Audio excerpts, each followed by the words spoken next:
Everyone, welcome to mech solution garage. ఈరోజు మనం ఈ వీడియోలో stress, strain and angst modulus మీద ప్రాబ్లమ్స్ అనేవి ఎలా ఇస్తారు, ప్రాబ్లమ్స్ అనేవి ఎలా సాల్వ్ చేయాలనేది తెలుసుకుందాం. ఓకేనా? ఈ వీడియో కనుక చూస్తే a timber specimen of square section is equal to 50 × 50. ఓకేనా? దీని యొక్క డైమెన్షన్స్, ఇది ఒక స్క్వేర్ అనుకుంటే దీని యొక్క సైడ్స్ 50 × 50 అనమాట.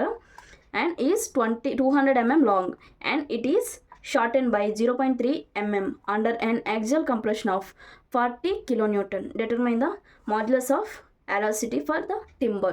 Okay, next ఈ గివెన్ డేటా రాసుకొని ప్రాబ్లం అనేది సాల్వ్ చేద్దాం. ఓకే, గివెన్ డేటా ఏమి ఇచ్చారు? ఏరియా ఇచ్చారు. Area is equal to 50 × 50. So ఇదేమవుతుంది? 2500 mm² అవుతుంది. Okay, and length of the specimen ఇచ్చారు. సో లెంత్ ఆఫ్ specimen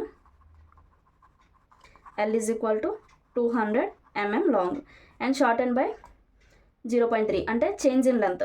ఓకేనా? అంటే decreased length or delta L is equal to 0.3 mm and compression load ఇచ్చారు కాబట్టి and axial compression load.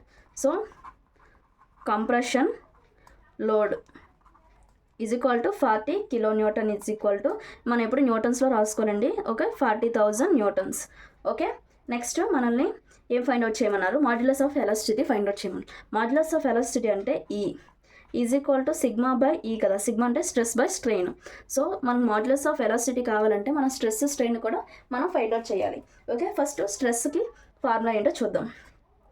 Stress sigma is equal to load by area. Okay, load already compression load కాబట్టి ఇచ్చారు. So ఆ value నేను వేస్తున్నాను. By area ఇచ్చారు. ఓకేనా? 2500. ఇది కూడా నేను సబ్స్టిట్యూట్ చేశాను. ఈ 2కి పోయాయి. 400 డివైడెడ్ బై 25 అంటే 16 Nm² వచ్చింది. నెక్స్ట్ స్ట్రెయిన్ అంటే small E is equal to change. Strain అంటేనే మనకు formula change in length by original length అనమాట. Delta L by L. Okay, delta L 0.3 and length మనకి 200. సో దీన్ని మనం క్యాషువల్గా క్యాలిక్యులేట్ చేస్తే 1.5 × 10⁻³ అనేది వస్తుంది.